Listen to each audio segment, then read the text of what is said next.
Welcome to You Are Not a Goat. If you want to follow your passion and do what you love, this is the podcast for you. Without further ado, here's your host, Slimy Zions. Hello and welcome to a brand new episode of You Are Not a Goat. My name is Shlomi Zions and I am your host. Welcome back to the show. It's been a while. I think it's been about 3 weeks since we did the last episode. Last one was with Haley Moss, the lawyer with autism. Got a lot of great feedback on that one. People really enjoyed it. The reason I haven't been doing the podcast in the past few weeks is not because I don't want to do the podcast. It's not because I'm irresponsible, although I am a little bit inconsistent, but I'm working on that. The reason I haven't done it is as follows. There are a lot of good projects coming up on my end. A lot of things have been happening in my life. Thank God, good things. I'm very excited to be working on some new things. I can't talk about them just yet, but I will say that if you stay here and stay tuned, there'll be a lot of good stuff coming. I've been traveling. I've been filming videos for my YouTube channel. Check it out, Shlomi Zions. Please subscribe to that channel because I have about 20 videos that I'm going to be releasing. The first one hopefully starting next week. And we're going to try to do a video every week or two. These videos have never been seen before. Really great content.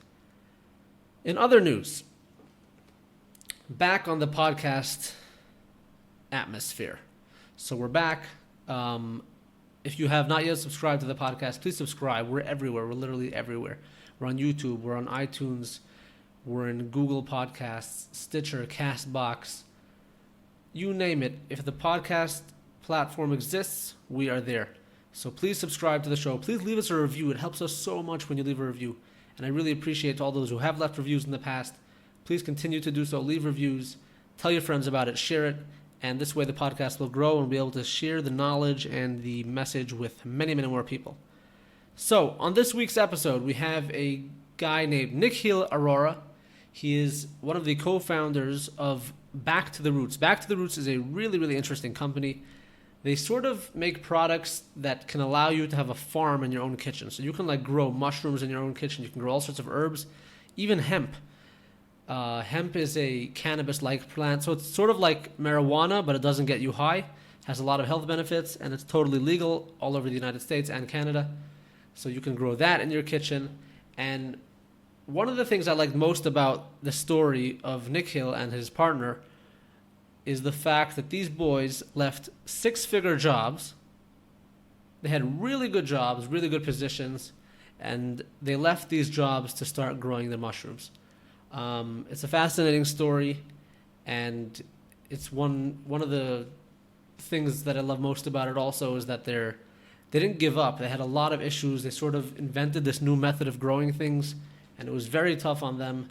And for a long time, it looked like they were going to fail, but they persisted, they continued, and now they are a multi-million-dollar company, sold all over the United States, and it pays to be persistent, and that is what makes success happen. So without further ado, let's go right into it. This is Nikhil Aurora, co-founder of Back to the Roots.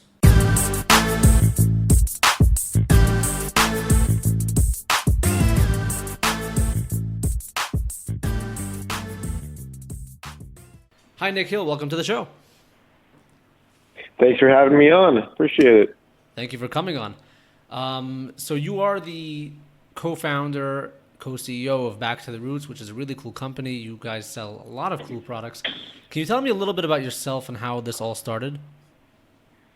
Absolutely. So it's been a really exciting journey and growing Back to the Roots along with Alex, my co-founder. And the whole thing actually started off, which was funny, with no background in anything to do with food or agriculture or mushrooms, which is how we got started. And we're both actually undergrads at UC Berkeley. I was going to consulting. Alex was going to investment banking. We're both seniors there at Cal and thought we knew what we were doing. Kind of had job offers, and a few months before graduation, it was in a business ethics class, actually. We were both in this business ethics class about 3 or 4 months before graduation and actually didn't know each other. It was really interesting. Same classes for 4 years, somehow never connected. but we were both in that class and heard this random fact that you could possibly grow gourmet mushrooms on entirely recycled coffee grounds. And something about that fact just inspired the both of us, and we ended up getting connected by our professor, and he's like, you guys both asked me the same question for more information. I don't even know where I heard this, but you guys should probably connect. And I don't know if we met up, we hit it off right away, kind of similar values and curiosity. And you fast forward, we turned Alex's fraternity kitchen into a mini science experiment and ended up growing a couple test buckets of mushrooms that we got some early support on from Whole Foods and local grocery stores, and got a $5,000 grant from our chancellor about 2 weeks before graduation. And I'll never forget, Alex and I both looked at each other and said, you know what? Forget investment banking, full-time urban mushroom farming it is. And we dove into this, and that was the start of this whole journey. That's awesome. So just to be clear, you're using leftover coffee grounds from like coffee shops to grow stuff? We started off that way. We started off using coffee grounds from like Pete's Coffee and local cafes. And along the way, that's how we got started. We were growing fresh produce, fresh mushrooms. We were collecting at one point almost 3.5 million pounds of coffee grounds that cafes were throwing away, and using that as a soil for growing our mushrooms. But along the way, we kind of realized that I think what was happening across the country, across America, was bigger than what we were doing just right here in Oakland with our farm. And we realized that there was a growing movement of people wanting to reconnect with their food across the country and grow it themselves and learn where it comes from. And it inspired us to take that big urban farm that we had created and shrink that down to this grow-at-home kit that will let anyone grow their own mushrooms at home. And that was the start of the kind of second chapter in many ways of Back to the Roots, where we took our big farm and turned it into a tabletop experience that anyone could grow in any classroom, in any kitchen. And you fast forward in the last couple of years, we actually turned that one first mushroom kit into a whole line now of indoor gardening kits to get families and kids, just kind of inspiring them and helping them be able to grow their own food and learn where it comes from. Right. So for those who are not exactly familiar with all of your products, what do you sell aside from the mushroom kit? Yes, we started off with the mushroom kit, and that was the first product, which is a little brown box. You pop it open, and in 10 days, you can grow your own gourmet oyster mushrooms right out of the box and put them in pastas or pizzas. And it's a really fun way to experience growing something different. And then we also have, we launched the first home aquaponic system. So it's a little self-cleaning fish tank that grows food and uses the power of aquaponics in a little 3-gallon tabletop tank where you could put a betta fish in there, and all the fish waste fertilizes your plants, and the plants clean the water for your fish. It's a little closed-loop ecosystem. And, we also have a line of kitchen herb gardens and windowsill tomato planters. So it's been really fun kind of launching different herbs and veggies and mushroom kits to get families growing a bunch of different things. Now, I see that you're selling hemp as well. Yes, we just launched that. On Earth Day. Actually, it's a brand new product after some of the legislation that passed in January. We thought it was an exciting time to be able to help educate folks across the country about this really amazing crop. Honestly, I mean, such a cool history in the country and used for food, for fuel, for fiber. And so we launched the very first hemp starter kit to help people grow it at home and learn about it. And what can people do with the hemp that they grow at home? And can you describe what hemp is as well? Yeah, hemp is it's an incredible plant. It comes from and has been misclassified in many people's minds because it's part of the cannabis family, right. But it's non-psychoactive and it's actually one of the most complete sources of protein, non-animal protein. It's got a lot of therapeutic and calming benefits to it as well. People are growing it again, and you're seeing it in a lot of different, if you go to the grocery store, you'll see it in a bunch of different food items again, hemp seeds and hemp protein. Right, and can you ship that anywhere in the States now? Yeah, you can buy it on backtotheroots.com. Okay, and what about you? I'm assuming you can ship it to Canada as well? We currently don't ship to Canada. We're just, for that SKU, we're just shipping domestically in the United States. Mm-hmm. And I don't know much about cannabis, but from my understanding, you need a really hot climate to grow that. So let's say I live in Alaska, can I grow hemp in my kitchen? You could start it. Under grow light. Obviously, you need good light, but hemp actually goes really fast. It's a really fast growing plant. I mean, it's similar to corn. If it were, you're talking 3 or 4 months, you're going to plant that's 4 or 5 feet tall. So you need space, you need light, but our kit comes with the starter pods, with the organic soil, the seeds, and also a hemp discovery book to kind of teach you about this plant as you get started. But you will need some space to grow it once your seedlings are about 5 to 6 inches tall. I see. So you recommend like putting it in the garden after that? Exactly. Yep. And actually, the starter kit comes with these biodegradable pots, so you can start your plants in there. You can start them indoors, but then you'll move them outdoors when you're ready for your plants to mature. Neat. Okay, now on the business side of things, how did you go from the original concept and turn it into a massive national company? Repetition. Lots of it's been a journey, a lot of hard work, and an incredible team and incredible partners. We're lucky to have an awesome team here in Oakland and just some amazing partners we work with who have believed in our mission of trying to get America and get a new generation growing again. So, we sell nationwide now in the Home Depot, in Target, in Lowe's, Whole Foods, partners who really believed in our mission, and especially when we were just getting started. And it takes a village to raise a child, and that's equally, if not more, true for a business. So we just have some amazing partners around us. Right. And I'm not sure where I heard this. It may have been in the video I watched about you guys, but I remember hearing that you guys guessed somebody's email address in order to pitch your idea to them. Yeah, that's right. We were getting started, especially with the Home Depot. It's funny. We before we had an office, we were working out of our local coffee shop, a local Starbucks here in near Oakland, and there was a Home Depot nearby, and we had just launched our mushroom kit. And Alex and I were like, man, we've got to sell our mushroom kit at Home Depot, and had no idea how to get that process started. And we were just barely getting started. So we ended up asking one of the store associates who the name was for the regional buyer, and he gave us his name. But I don't think he wanted to put his name on the line and introduce us yet to him. So we were like, all right, we got his name, and we literally shot like 20 emails, like first initial dot last name, first name dot last name, first name at, and sent a bunch of these emails, and finally got one response back, and we were up in Oakland. He's like, great, I would love to hear more. I'm in San Diego. And we're like, great, we'll be there tomorrow, and just got a flight, and that's how we got our first meeting with the Home Depot, and it's turned, it started off as, a couple stores here in Northern California, is now, 1,800 stores nationwide, and one of our largest partners.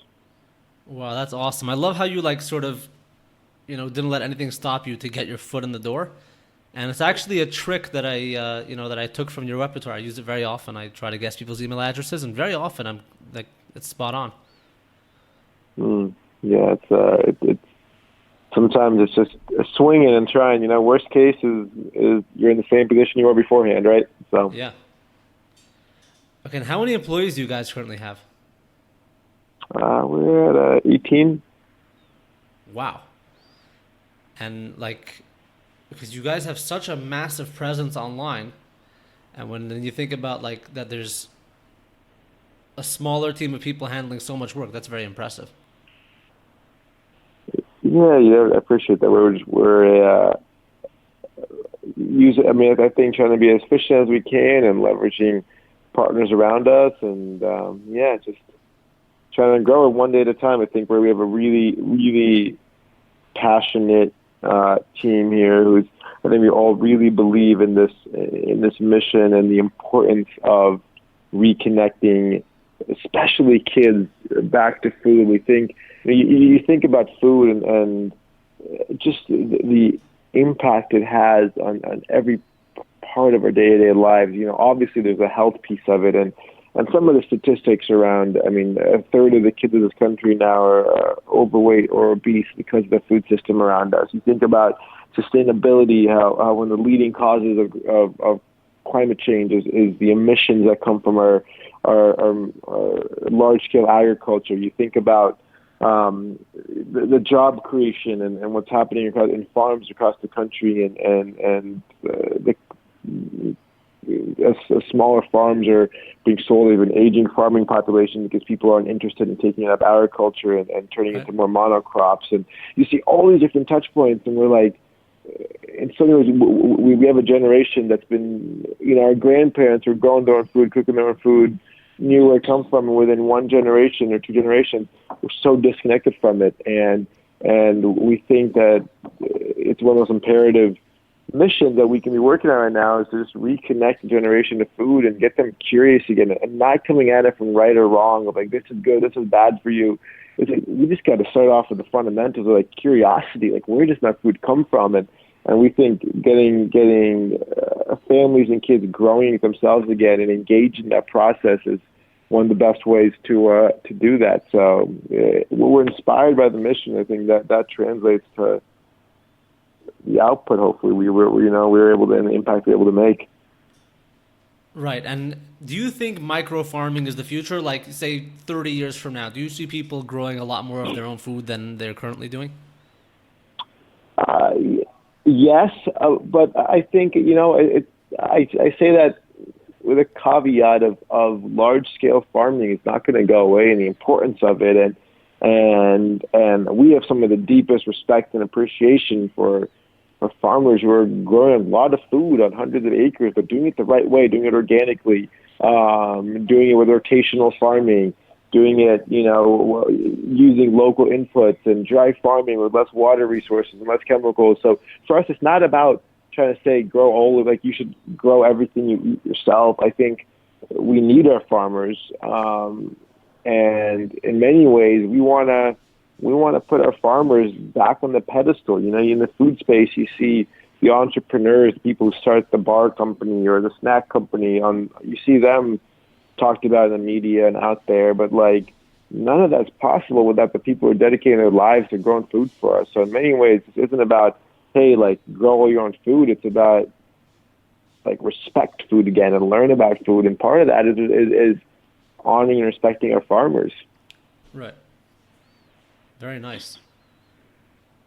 Now, if you don't mind, you could tell us a little bit about some of the challenges you faced in the business, and perhaps you had some really scary times at the beginning or something like that.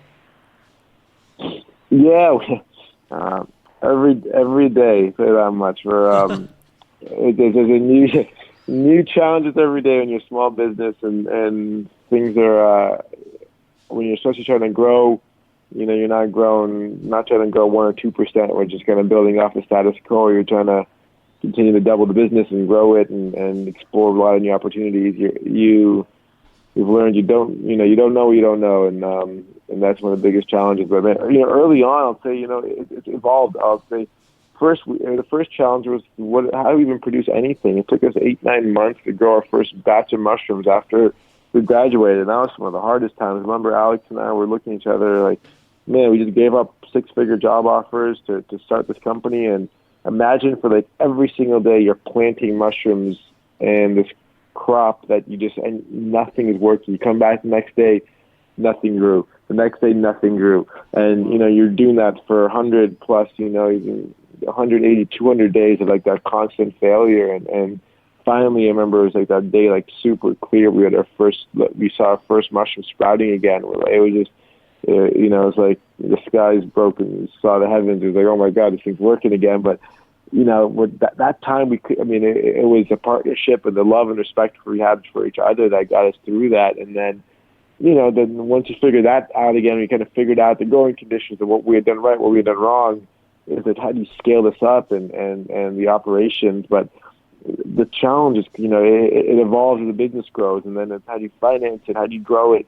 How do you hire the right team? And in many ways now we see it's a fun challenge of like we're trying to educate and create a new category, like an indoor gardening category, the space is evolving, and you walk in a big store, for instance, a big lawn and garden store, where half of the store is dedicated to big backyards, right? Big bags of soil, big plants, big pots, and we're trying to educate and teach a whole new generation that, hey, you can grow inside, you can grow year round, indoors, and let education evolve there and awareness building. And it's tough to build a new category as a small brand, but it's also what drives us. But yeah, it's I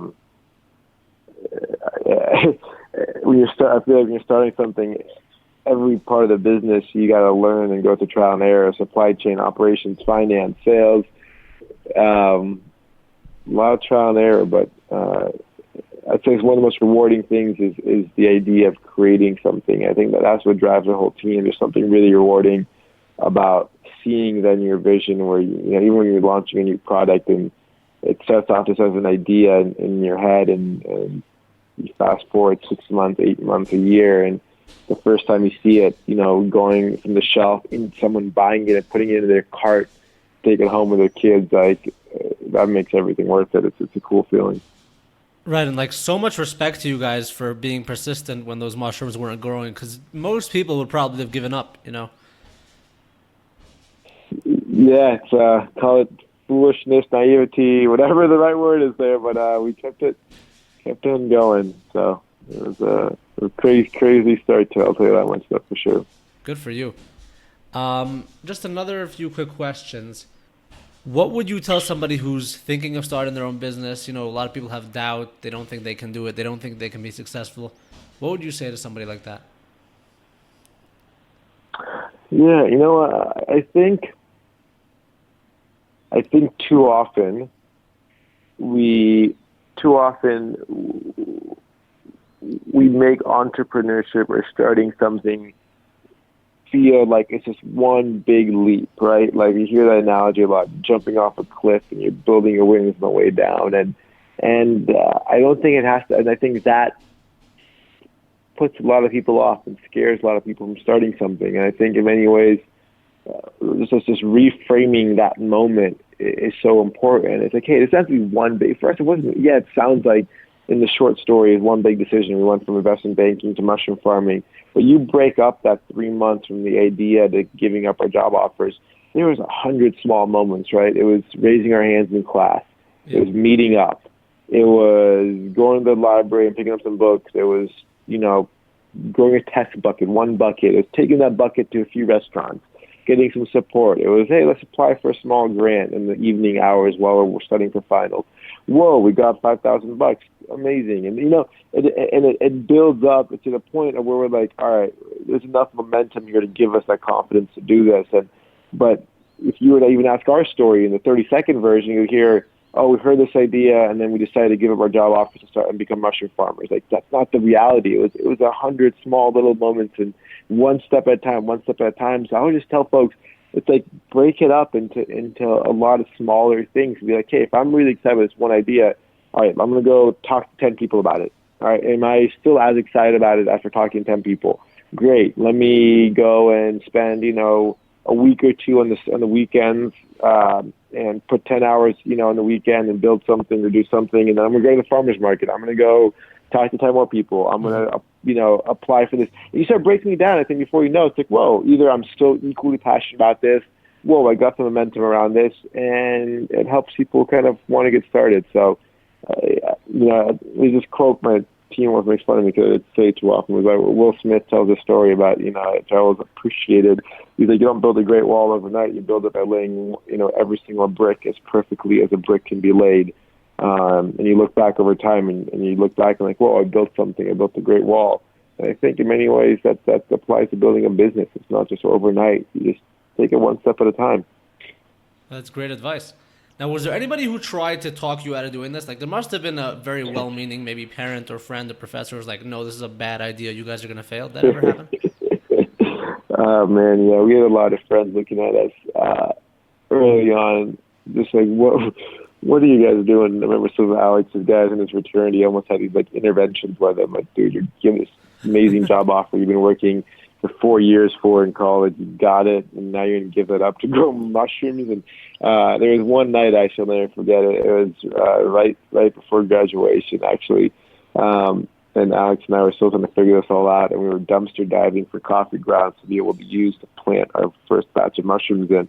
And I was outside of a Pete's Coffee, and I had just gone through the coffee grounds in the trash can, had this big black trash bag of coffee grounds over my shoulder.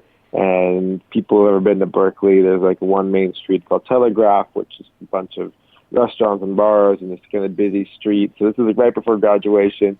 All of our friends are going out and having a blast. And I remember I was waiting on the corner for Alex to pick me up, who had just gone to a different cafe to pick up his own batch of coffee grounds. And I remember he picks me up, and we both had these two literally trash bags of coffee, dripping wet, muddy coffee grounds. And some of our friends walk by. It's, 9, 10 p.m. on a Friday night, and it's looking at us like, what are you guys doing right now? And it's one of those moments you're just, we're just questioning it all, but we were just laughing about it, and it goes back to partnership too. And, you asked about advice, like find someone to do it with. It's such a,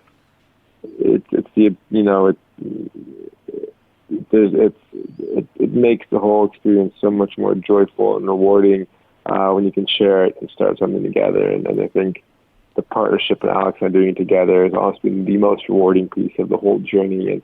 And it's the reason why we made it through and continue to. So, but yeah. Well, hats off to you guys for all the persistence and all the success. You guys already have had a lot of success, and I definitely looks like you're going to have a lot of success in the future. One last question. If you could have a beer with anybody, alive or dead, anybody throughout history, who would it be and why?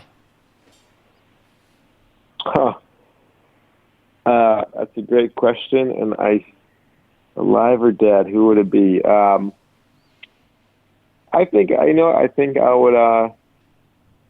would have to go with a historical figure. I know it sounds religious, but more just from a historical perspective. The Buddha, Siddhartha, 500 AD. Yeah. I would love to just meet that man and experience his energy and just how he thought and how he thinked, and his story about someone who had seen it all, being a prince and a king, and then also giving it up and experiencing a whole different dimension of life. I would love to sit down with him.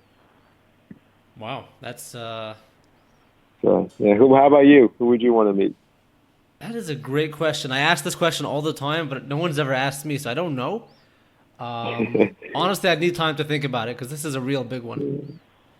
Yeah. Well, let Probably, me know maybe when Moses. you do. I'd be curious. Yeah, there you go. That would be interesting. Well, yeah. If you have any other answers there, let me know. I'd be curious. Okay, well, thank you so much for your time. I really appreciate it. Much success with your company and with all of the products, and I'm sure you're going to have a lot of cool, new, exciting products coming out. If people want to find you, where can they find you?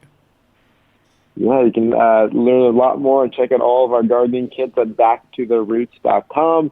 Also on Instagram at Back to the Roots and Facebook and Twitter. So we hope people check us out and join our movement to get growing. You guys just try to grow one thing, we tell people, and see what that does and experience that. So, but your products are also available.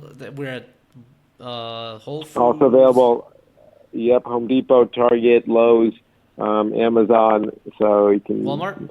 find them. We are working on that, actually. I won't say more, but we got some exciting updates coming soon. Okay, so good luck with that. I'm going to go get myself a kit because I'm sure my daughter would love to see those mushrooms growing.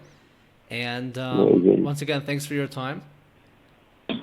Thank you. Thanks for having us on, and I really appreciate it.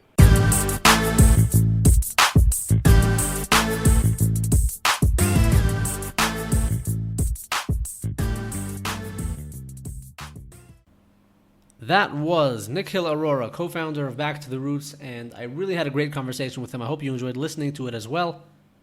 Before I let you guys go, I just want to let you know that I love hearing from you. I love the feedback, the comments, the criticism, the compliments, whatever you have. I want to hear it. If you send me a message, I will get back to you. Not immediately, but I will get back to you. And please let me know how we can improve the show or anything you have to say, I want to hear it. Perhaps I'll read some of your messages on the ear next time. Additionally, I'm going to be putting a link to my YouTube channel in the show description. So go to that link, subscribe to the channel. I guarantee you there's good content coming. And I'm going to try to get the podcast out more often every week. There's already a new episode ready to go, all ready for next week. So next week there will be an episode, and hopefully the week after, and the week after, the week after. Have yourselves a great week. Keep doing what you do. Keep being awesome. And remember, you are not a goat. Think different, be different, do different, act different, and your life will be different in a good way. That's all I have to say for now, so we will see you later. You are not a goat. The podcast for you.